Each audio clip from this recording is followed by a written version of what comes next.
அப்பா கிட்ட கோச்சிட்டு பழனிக்கு வந்தான். இன்றைக்கெல்லாம் பிள்ளைங்க அப்பா கிட்ட சண்டை போட்டு சொத்தை என் பேருக்கு எழுதி கொடு, நான் தனியாக போகிறேன்னு கேட்குறாங்களா இல்லையா? என் பங்கை பிரித்து கொடு, இனிமேல் உனக்கும் எனக்கு எதுவும் கிடையாது. ஆனால் முருகப்பெருமான் பாருங்கள், தனியாக வர்றதுன்னு முடிவு பண்ணதுக்கப்புறம் எதுவுமே வேணான்னு ஆண்டியாக வந்து நின்னான். அவங்க அப்பா சென்னை சில்க்ஸில் போத்தீஸில் ஆர்எம்கேவில் ஒரு பட்டு சட்டை பட்டு வீடெல்லாம் வாங்கி கொடுத்துருக்கலாம். என் சொத்தை பிரித்து கொடு, நான் போகிறேன்னு சொல்லலாம். முருகப்பெருமான் என்ன சொன்னார்? முருகப்பெருமான் எதுவும் வேணான்னு வந்தார். இதெல்லாம் கடவுள்கள் நமக்கு திருவிளையாடல்களாக நடத்தி காட்டியவை. அப்போ முருகனுக்கு கோபம் வருமா? அப்போ முருகனை விட சிவன் பெரியவன் இல்லையா? விநாயக் இப்படிலாம் பேசக்கூடாது. எல்லா தெய்வங்களும் நமக்காகத்தான் திருவிளையாடல்களை நிகழ்த்தி காட்டின.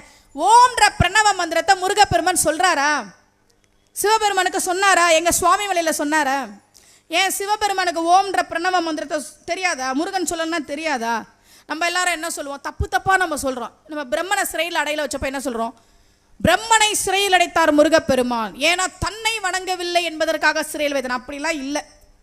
கந்தபுராணத்தில் தெளிவாக எழுதுறார் கச்சியப்ப சிவாச்சாரியார். பிரம்மன் சிவபெருமானை பார்க்க போனார். போயிட்டு வெளியில் வரார். வந்த உடனே முருகன் கேட்டார், பார்த்துட்டீங்களா? சிவபெருமானை பார்த்துட்டீங்களா? பார்த்துட்டேன். உங்கள் வேலை என்னன்னு கேட்டார். இப்போ பிரம்மன் சொன்னார், நாதன் ஆணையால் அனைத்தும் நான் படைப்பன், நான் தான் எல்லாத்தையும் படைக்கிறேன், என் வேலை என்னன்னு கேட்குற? முருகனை பார்த்து கேட்டார். இப்போ முருகன் சொன்னார், சிவனை கும்பிடுறதுக்கு முன்னாடி வேணா உனக்கு ஆணவம் இருக்கலாம், கும்பிட்டுட்டு வந்ததுக்கப்புறம் நான் படைப்பன்னு நீ எப்படி சொல்லலாம்? நம்ம சொல்கிறல, கோவிலுக்குள்ளே போகிற வரைக்கும் தான் சாதம், போயிருச்சுன்னா பிரசாதம். கோயிலுக்குள்ளே போகிற வரைக்கும் தான் தண்ணி, போயிட்டா அது தீர்த்தம். கோயிலுக்குள்ளே போகிற வரைக்கும் தான் சாம்பல், போயிட்டா விபூதி. ஆனால் கோயிலுக்குள்ளே போகிற மனுஷங்க மட்டும் அப்படியே திரும்பி வரோமே, நல்லவங்களா வரோமா? கோயிலுக்குள்ளே போனோன்னா ஆணவத்தை ஒழிக்கணும். எங்கள் ஊரில் ஒருத்தர் கோவில் கும்பாபிஷேகத்துக்குங்க 1,00,000 ரூபாய் நன்கொடை கொடுத்தார். மனசு வேணும், யார் கொடுப்பா? 10 ரூபா பிச்சை போடுறதுக்கே நம்ம எத்தனை தடவை யோசிக்கிறோம். 1,00,000 நன்கொடை கொடுத்தார். அந்த கோவிலில் நான் தான் கும்பாபிஷேக வர்ணனை சொற்பொழிவு. 1,00,000 கொடுத்தவரை காணோம், வரல. நான் என்னடா 1,00,000 கொடுத்துரு, மற்றவங்களாம் 500, 1000, 10,000 அவங்க சக்திக்கு ஏற்ப கொடுத்துருக்காங்க, இவர் 1,00,000 கொடுத்துருக்கிறார். 1,00,000 கொடுத்தவரை காணோமே. நான் மேல் நின்று கும்பாபிஷேக வர்ணனை பண்ணுறேன், ஆளை காணோம். சாயந்தரம் அவர் வீட்டுக்கு போய், ஐயா இன்னைக்கு கும்பாபிஷேகம் நம்ம கோவிலில் நீங்கள் வரலையே. அவர் சொன்னார் பாருங்க, அந்த சாமிக்கு என்ன தவிர எவன் கொடுப்பான் 1,00,000?